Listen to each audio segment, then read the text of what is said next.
In this video, we will be explaining how the subsystems of our FDC robot Buff from the 2022-2023 Powerplay season works. Our drivetrain for the Powerplay season was a modified Go Builder Mecanum strafer chassis with 312 RPM motors. This gave us a good ratio of power, speed, and maneuverability. We have a 2-gripper handover system that allows us to be able to perform the 2 tasks of collecting and delivering cones simultaneously. Our grippers consist of mostly custom designed 3D printed parts. The main structure of the gripper assembly is a servo block that is designed to allow us to only use one servo in our grippers by adding a mounting shaft for one of the arms of the grippers next to the servo, and then using 3D printed arms with cogs on the end that move the arms open and closed in sync.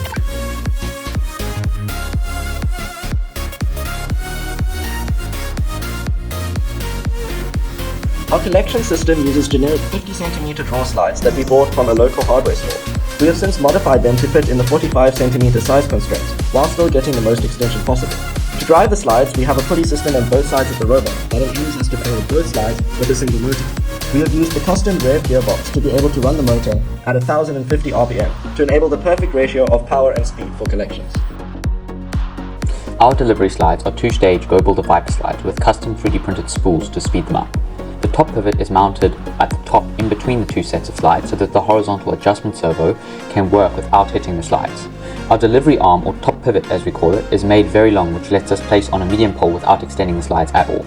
This is powered by a motor rather than a servo for a couple of reasons. One, the servo wasn't powerful enough for this use, and second, a motor is way faster than a servo.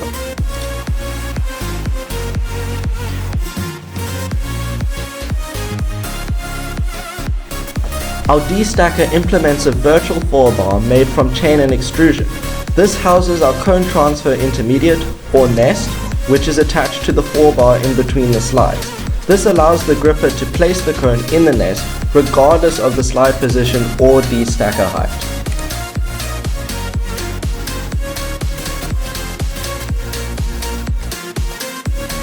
Most of the controls are required during the autonomous period of the match, where there is no driver controls. The robot needs to detect and respond appropriately to its environment. We have a camera on the front of the robot to recognize April tag codes on the cone sleeve to enable the robot to park in the indicated position at the end of autonomous mode. We use custom odometry to accurately position the robot to remove cones from the cone stack and place them on the high or medium pole. This is achieved through our 3D printed odometry pods, which use rev through bore encoders. In autonomous, we also use a distance sensor to activate the closing of the base gripper when it senses a cone is within 65 mm. There is also a color sensor in the transfer nest, which checks that the cone was correctly transferred, and if a cone is not detected when the transfer was meant to happen, the destacking of the cones is aborted to avoid robot damage and penalties, and it parks in the correct parking zone.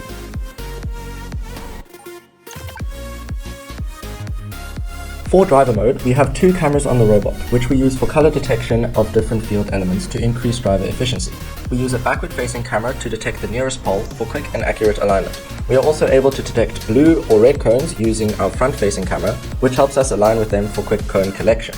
Additionally, we have also programmed field-centered drive calculations using a gyro sensor to help with field navigation. This automation and enhancement of different driver controls drastically improves our performance in-game.